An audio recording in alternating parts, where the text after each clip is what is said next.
Si tu n'arrives pas à publier plus de livres sur Amazon KDP, c'est pas parce que tu travailles pas assez. C'est parce que tu travailles sans système. Forcer plus, travailler plus, s'épuiser, ça ne fait pas forcément grandir un business. Dans cette vidéo, je vais te montrer comment structurer ton travail pour publier plus sans t'épuiser en mettant en place un système qui fonctionne sur le long terme. C'est parti.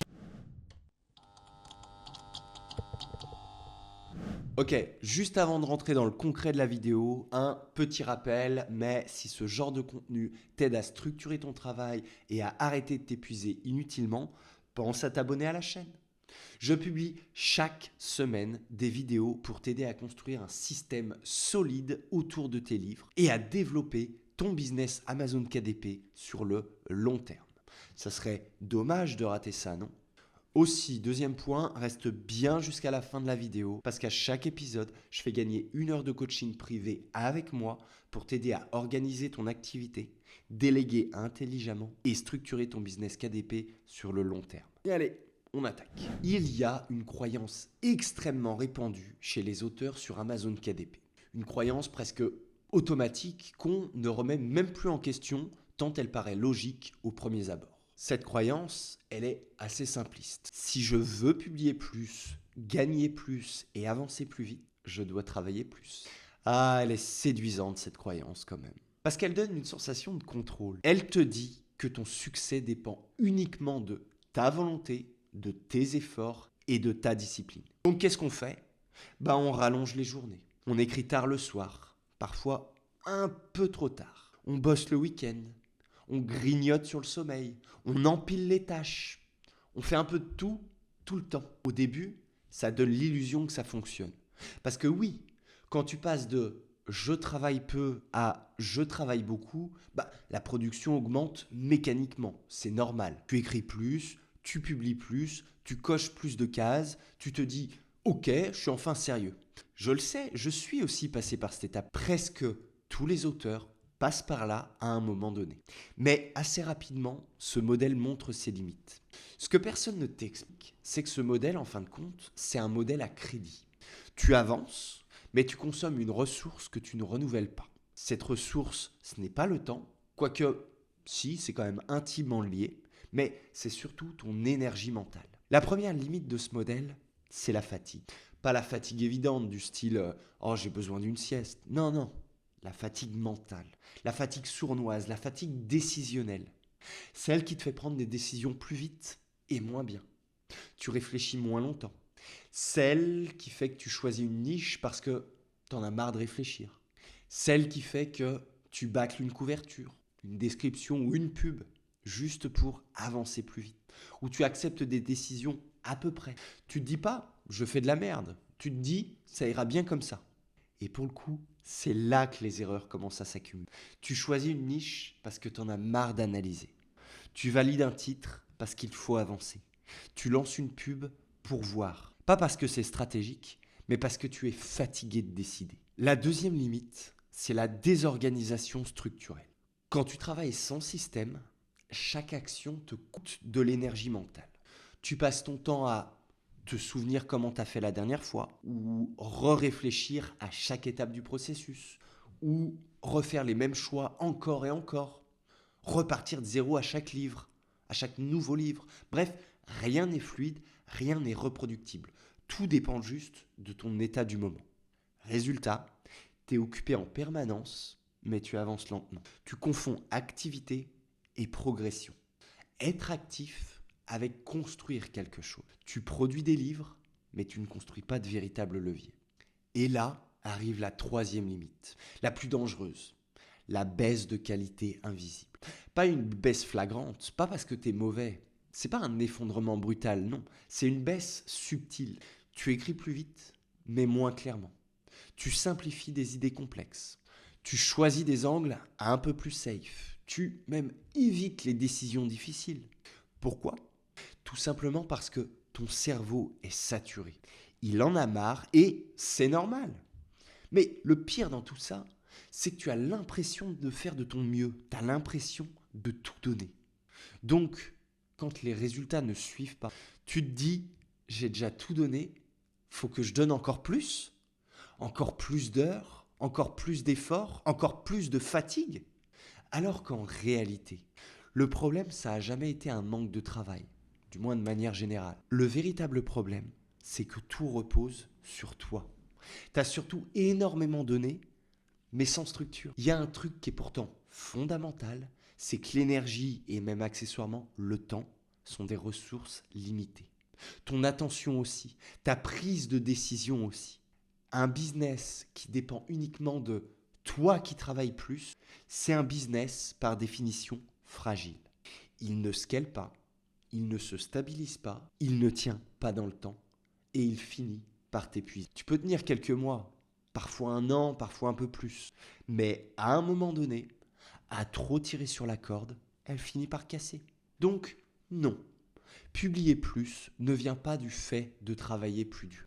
Ça vient du fait de travailler différemment, de retirer ton cerveau des tâches inutiles. Ça vient de structurer, de standardiser, de répéter ce qui fonctionne, d'arrêter de décider 100 fois la même chose. Et c'est exactement là qu'on arrive à la vraie question. Qu'est-ce que automatiser veut vraiment dire sur Amazon KDP? Ok, alors déjà, posons les bases parce que le mot automatisation, c'est probablement l'un des mots les plus mal compris sur Amazon KDP. Et peut-être même dans le business de manière générale. Quand on parle d'automatisation, beaucoup de gens imaginent immédiatement un truc du style, je sais pas, un bouton magique ou une IA qui fait tout toute seule. Ou encore un système où ils ont littéralement plus rien à faire. Alors, je casse ce mythe, mais c'est pas ça du tout. Un business où il n'y a strictement plus rien à faire, ça n'existe pas. Ceux qui essayent de te vendre ça, te vendent surtout une déception future, une jolie déception future. Automatiser, c'est pas tout robotiser, c'est pas supprimer la réflexion ni déléguer n'importe comment, n'importe quoi à n'importe qui en espérant que ça tourne bien. Automatiser sur Amazon KDP, ça veut dire une chose très simple, c'est mettre de l'ordre dans ce qui se répète. C'est ça en fait le cœur du sujet, le cœur de l'automatisation. Si tu regardes très honnêtement ton activité aujourd'hui, tu verras une chose. Tu refais sans cesse les mêmes choses, mais sans cadre clair. Tu te poses les mêmes questions à chaque nouveau livre. Est-ce que cette niche est bonne? Comment est-ce que je structure ce livre? Qu'est-ce que je mets dans ma description? Est-ce que je publie comme ça ou que j'attends encore? Et à chaque fois, tu repars de zéro. À chaque fois, tu consommes de l'énergie mentale. À chaque fois, tu prends des décisions comme si c'était la première fois.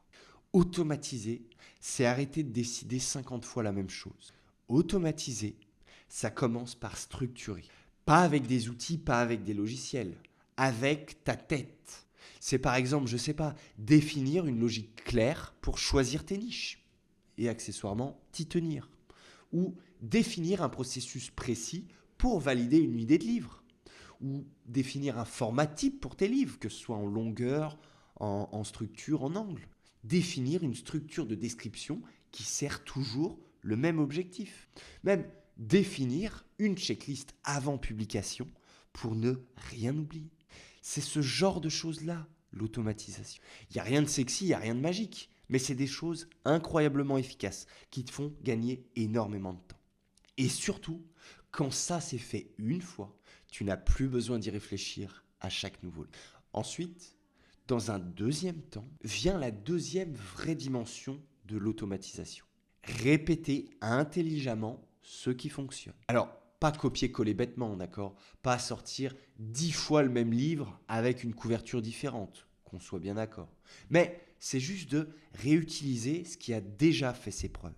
Identifier un angle qui convertit, comprendre une promesse qui résonne, ou repérer une structure qui fonctionne, ou même voir une logique de collection qui prend. Voilà, ce genre de choses. Tu ne repars plus de zéro à chaque projet. Et je pense que c'est ça le plus important. Tu capitalises sur ce que tu as déjà appris. Et c'est exactement là que la plupart des auteurs bloquent. Ils pensent qu'automatiser, c'est perdre en créativité. Alors qu'en réalité, c'est tout l'inverse qui se produit. L'automatisation, ça libère la créativité. Parce qu'on enlève tout ce qui est parasite. Ce qui nous amène à la troisième phase de l'automatisation. Standardiser ce qui n'a pas besoin de ton cerveau. Ton cerveau est précieux. Il doit évidemment servir à réfléchir, analyser, à prendre des décisions stratégiques. D'accord? Ça, c'est à quoi il sert.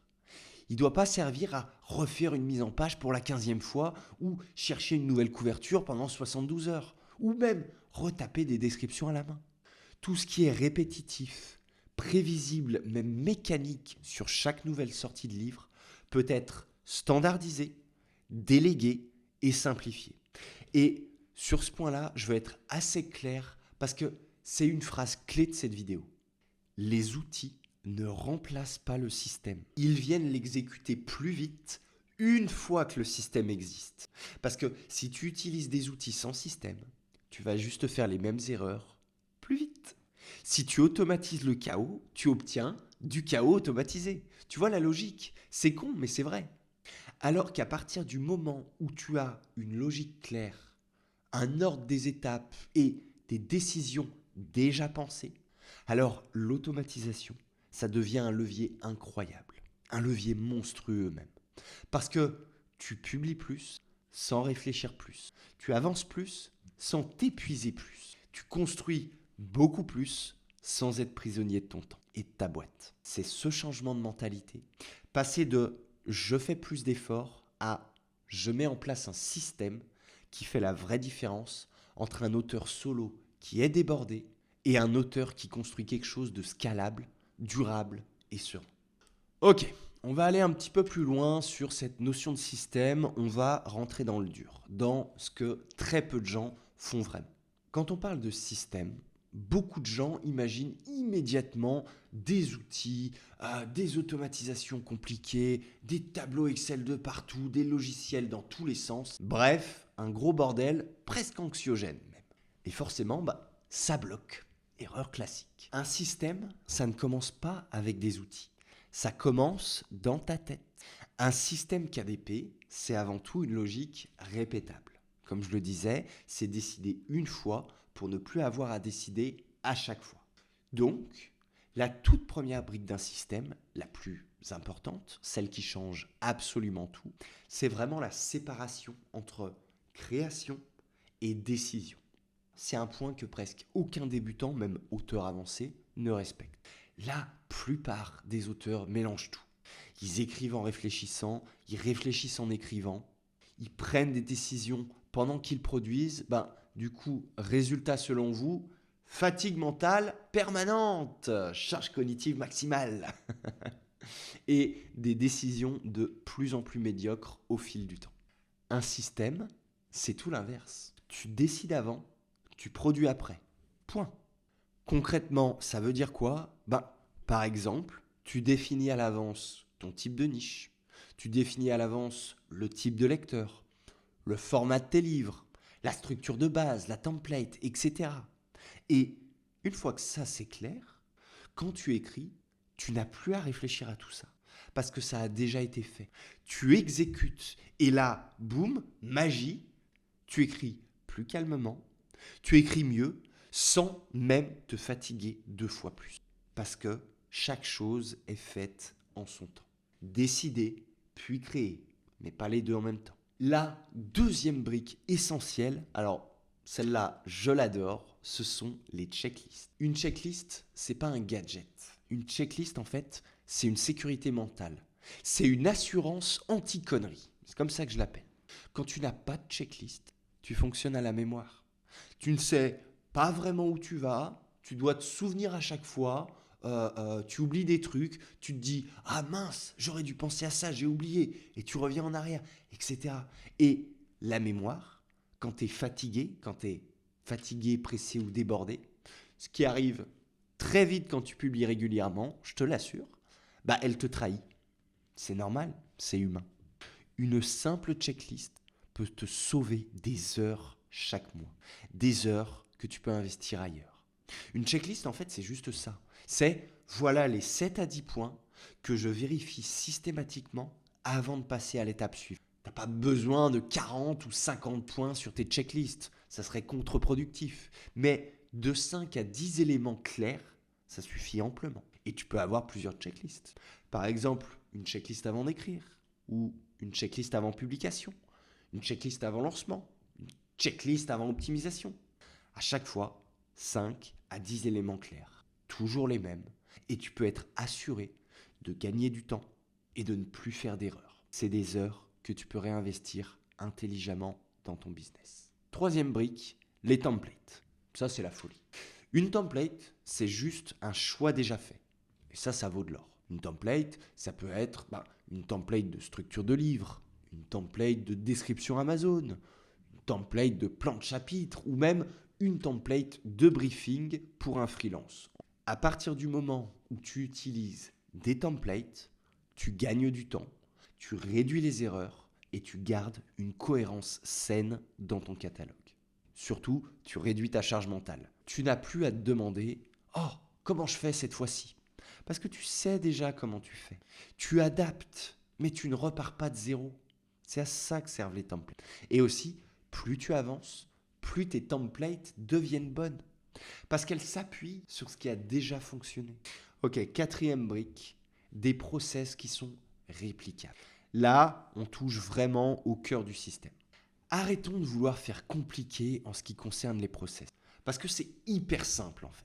Un process, un processus, c'est simplement répondre à cette question.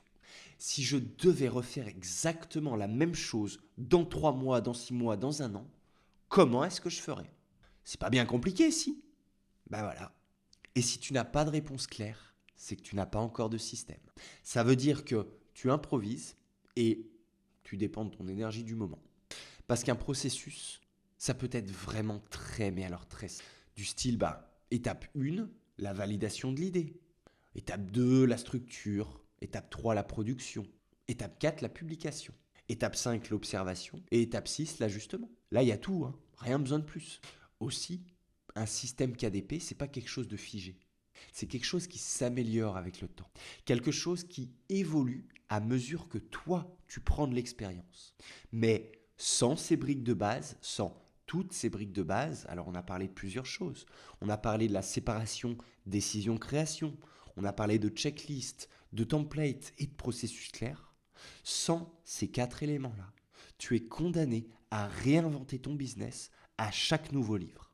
Tu es condamné à t'épuiser inutilement et à ne jamais vraiment scaler ou même te libérer du temps. Et c'est pour ça que beaucoup d'auteurs qui gagnent quand même plutôt bien leur vie bossent énormément, publient régulièrement, mais n'arrivent jamais à dépasser un certain plafond. Pas parce qu'ils sont mauvais, ou pas parce qu'ils manquent de talent, mais parce qu'ils n'ont pas de système, parce qu'ils sont prisonniers de leur business. En fait, un business, c'est pas fait pour remplacer ton salariat. Pourquoi vouloir t'emprisonner dans ta boîte, dans tes livres? On arrête de réfléchir en employé et on réfléchit en patron, en dirigeant, on réfléchit en système. Ok, bon, on a déjà fait un gros morceau du gâteau là, non? Eh ben, j'ai pas fini.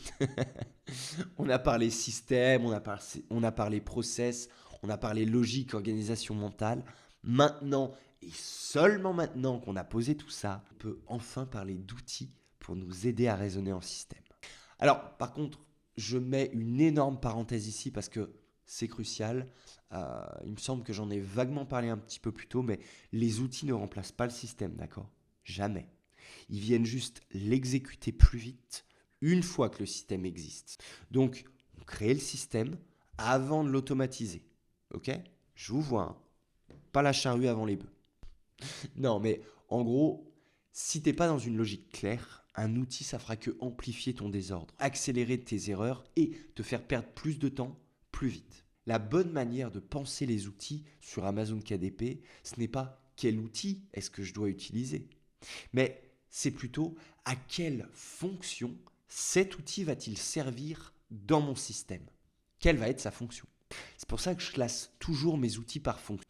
Donc, première fonction, organisation et process.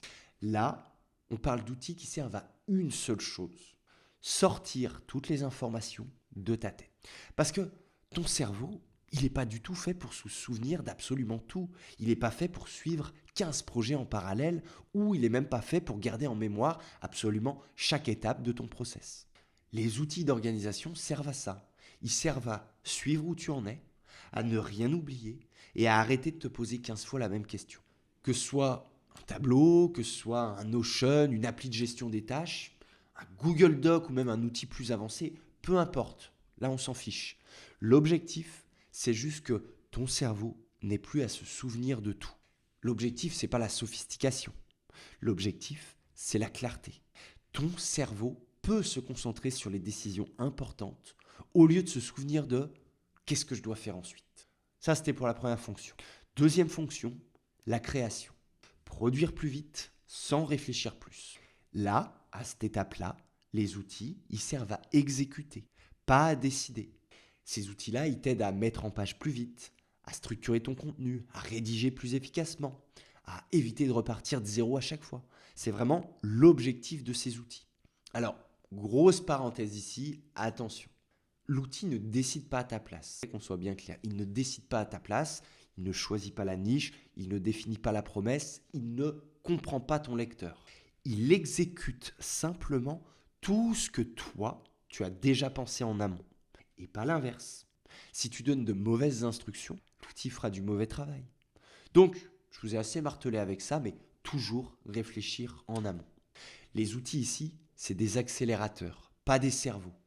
Et enfin, troisième fonction, la délégation. Le vrai levier quand tu veux publier plus. À partir du moment où tu veux publier plus régulièrement, tu ne peux plus tout faire toi-même. Tu te heurtes à une réalité mathématique qui est très simple. On n'a tous que 24 heures dans une journée. Donc, soit tu travailles toujours plus jusqu'à l'excès, soit tu fais travailler le système à ta place. Les outils de délégation ici, ils servent par exemple à briefer des freelances, à standardiser les demandes, à éviter les allers-retours inutiles, à même maintenir une qualité constante. En fait, un bon système de délégation, c'est pas compliqué. C'est juste des consignes claires, des templates et des attentes définies. Résultat, moins de stress, moins d'erreurs, plus de régularité et surtout, tu récupères du temps et de l'énergie. C'est très utile ça au quotidien. Ok, quatrième fonction sur le suivi et l'optimisation. C'est là où les décisions deviennent intelligentes. Sur cette dernière fonction, les outils servent à lire la réalité. Les ventes, les performances, les résultats des tests, l'évolution dans le temps, etc. Ça, c'est pas pour te rassurer ni pour te faire plaisir, pour te dire ça marche ou ça marche pas. Mais c'est fait pour prendre de meilleures décisions, pour répondre à des questions précises. Qu'est-ce qui fonctionne? Qu'est-ce qui ne fonctionne pas? Qu'est-ce qui mérite d'être amélioré? Vous voyez? Un bon outil de suivi, ça ne te donne pas des émotions. Ça te donne des données, de la data. Et avec des données, tu prends des meilleures décisions. Et pour le coup, c'est là que tout s'assemble, que tout s'imbrique. Parce que quand tu as un système clair, des process simples et des outils bien placés, tu peux publier plus sans travailler plus. Parce que ton énergie, elle est utilisée là où elle a le plus de valeur. Ton attention est mieux utilisée, tes décisions sont plus calmes et ton business devient beaucoup plus prévisible. Et c'est exactement ça, le vrai scaling sur Amazon KDP. Sauvegarder l'énergie et la mettre où il faut, dans la réflexion, la stratégie et les décisions importantes. Maintenant qu'on a vu tout ça, on peut parler du dernier point de cette vidéo, ce qui empêche les auteurs de passer ce cap, même quand tout est clair sur le papier. Si beaucoup d'auteurs n'arrivent pas à structurer leur activité sur Amazon KDP, c'est pas parce qu'ils manquent d'outils, c'est pas parce qu'ils savent pas comment faire. En fait, dans 90% des cas, c'est presque toujours un problème mental et pas un problème technique. Le premier frein, et probablement le plus fort, c'est de vouloir tout contrôler. Le petit chef, vous voyez? Mais beaucoup d'auteurs ont cette croyance. Si je ne fais pas tout moi-même, la qualité va baisser. Donc ils font tout. Ils écrivent, ils corrigent, ils mettent en page, ils font les couvertures, ils gèrent les pubs, ils analysent les chiffres, même ils répondent aux emails, ils gèrent les imprévus. Ah! Au début, ça marche. À peu près. Mais très vite, vous verrez que ça devient un piège. Parce que, à force de vouloir tout contrôler, en fait, tu finis par tout ralentir. tu deviens le goulot d'étranglement de ton propre business. Tu deviens ton pire ennemi. Rien n'avance sans toi, rien ne se fait sans ton temps, sans ton énergie et sans ton attention. Le problème, c'est pas que tu es mauvais. Encore une fois, c'est juste que ton temps et ton énergie, ce sont des ressources limitées. Un business qui dépend uniquement de toi qui fais tout, il est fragile par définition. Il ne scale pas, il ne respire pas et il t'épuise. Un joli salariat déguisé.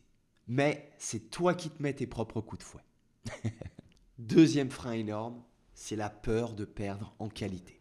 Celle-là, elle est plus subtile, mais elle est tout aussi destructrice. On se dit, oui, mais moi j'ai des standards. Oui, mais mon livre, c'est important. Oui, mais personne ne fera aussi bien que moi. Et c'est sûrement vrai. Au début, personne ne fera exactement comme toi. On est bien d'accord sur ce point. Mais là où beaucoup se trompent, c'est sur la source de qualité. La qualité, elle ne dépend pas de qui exécute, enfin, pas entièrement. Elle dépend du cadre dans lequel on exécute. Tout part de la base. Un freelance, un rédacteur ou autre, quelqu'un qui est mal briefé, égale chaos. Un freelance avec un process clair, égale levier. C'est ça en fait un système. Un système bien pensé, ça te permet de maintenir la qualité, de la rendre constante et surtout de la rendre reproductible. L'automatisation, c'est pas abandonner la qualité, absolument pas. C'est juste arrêter de la porter uniquement sur tes épaules. C'est de la rendre reproductible. Paradoxalement, c'est souvent à ce moment-là que la qualité augmente, parce qu'elle ne dépend plus de ton état de fatigue. Troisième frein très courant, confondre vite et bien. Certains auteurs pensent que structurer, automatiser, déléguer, c'est forcément bâclé. Comme si le fait de travailler intelligemment, c'était incompatible avec le travail bien fait. Vous doutez bien que c'est faux, que c'est l'inverse. Quand tu travailles dans l'urgence, quand tu travailles dans le flou ou même sous pression, tu fais plus d'erreurs, tu prends moins de bonnes décisions et tu fatigues plus. Un système, c'est pas faire les choses vite, c'est faire les choses sans friction. C'est enlever les décisions inutiles et les pertes d'énergie. C'est ça qui te permet de travailler calmement et, paradoxalement, de faire du meilleur travail. Quatrième frein, et c'est celui dont on parle le moins, c'est l'identité.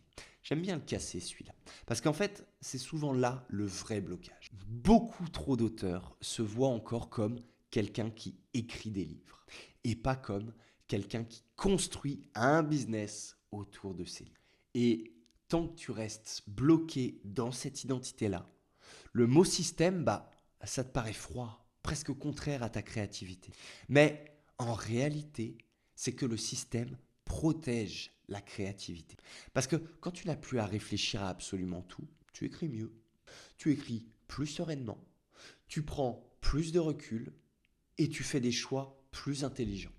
Les auteurs qui publient beaucoup sans s'épuiser sont pas moins créatifs, je dirais même bien au contraire. Ils sont juste moins dispersés et plus productifs. Et c'est là que je veux que tu comprennes un point essentiel. Automatiser son business, c'est pas devenir une machine. En fait, c'est pas perdre ton âme ou c'est pas industrialiser bêtement ton travail. S'automatiser, c'est arrêter de gaspiller ton énergie là où elle n'a pas de valeur. Les résultats exponentiels ne se font pas le jour où tu travailles plus.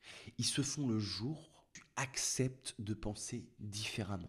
Le jour où tu passes de comment je fais tout moi-même à comment je fais pour que ça fonctionne même sans moi. Et ce jour-là, le jour où tu comprends, ton activité, elle change complètement de dimension. Tu n'écris plus juste des livres, tu construis un système. Et un système, ça dure dans le temps. Si aujourd'hui, tu as l'impression de travailler beaucoup sur Amazon KDP sans pour autant avancer comme tu le voudrais, le problème, ce n'est pas forcément ton engagement. Le problème, c'est l'absence de système. Travailler plus, forcer davantage, ajouter toujours plus de tâches à ta journée, ça ne fait pas grandir un business. Bien au contraire. Ça fatigue, ça désorganise et surtout, ça pousse à prendre de mauvaises décisions. L'automatisation, telle qu'on l'a vu dans cette vidéo, c'est pas tout robotiser ni appuyer sur un bouton magique pour tout faire. C'est juste mettre de l'ordre. C'est structurer ce qui peut l'être, répéter intelligemment ce qui fonctionne et surtout déléguer ce qui n'a pas besoin de ton cerveau. À partir du moment où tu commences à penser en système, tu arrêtes de subir ton activité, construis quelque chose qui peut grandir sans t'épuiser. Publier plus, gagner plus, sur le long terme, c'est pas une question d'effort supplémentaire. C'est juste une question de structure, tout simplement. Maintenant, comme à chaque vidéo, j'aimerais te poser une question. Aujourd'hui, dans ton activité d'auto-édition sur Amazon KDP, qu'est-ce qui te fait perdre le plus de temps ou d'énergie inutilement? Est-ce que c'est l'organisation, la répétition des tâches chronophages, la difficulté à déléguer ou simplement le fait de vouloir tout gérer seul? Tu sais quoi faire? Dis-le moi en commentaire. Ça m'aidera à approfondir encore plus la notion de système et de scaling dans les prochaines vidéos. Bien évidemment, si tu veux aller plus loin que cette vidéo, beaucoup plus loin, et être accompagné pour structurer ton activité sur le long terme, j'ai créé un groupe privé qui s'appelle Le Cercle. Dedans, on ne cherche pas à travailler plus. On apprend à mieux organiser, à structurer des process, à déléguer intelligemment et à construire un business autour des livres qui ne dépend pas uniquement de ton temps. Le lien est dans la description. Premier lien en description si tu veux voir si cette approche correspond à ce que tu veux construire. Maintenant que ceci est dit, on arrive maintenant au moment du traditionnel tirage au sort. Le nouveau grand gagnant de cette semaine qui remporte 1 heure de coaching en tête-à-tête avec moi est, roulement de tambour, tadam! Félicitations à toi. Tu peux me contacter à l'adresse mail qui s'affiche juste ici et on prendra le temps de travailler ensemble sur l'organisation de ton activité et la mise en place. Et pour les autres, on ne s'inquiète pas, vous le savez, à chaque nouvelle vidéo, une nouvelle heure de coaching est remise en jeu. Pour participer, c'est aussi simple que de cliquer sur publier sur Amazon. Abonnement, like et commentaire. Ton nom sera automatiquement pris en compte pour le prochain tirage au sort. Merci d'avoir été avec moi sur cette vidéo. N'oublie pas que tant que tu travailles sans système, tu es condamné à travailler toujours plus. Le jour où tu structures ton activité, tu peux enfin te concentrer sur ce qui compte vraiment. Construis des systèmes, pas des journées surchargées. On se retrouve très vite pour la prochaine vidéo. C'était Stan. Salut.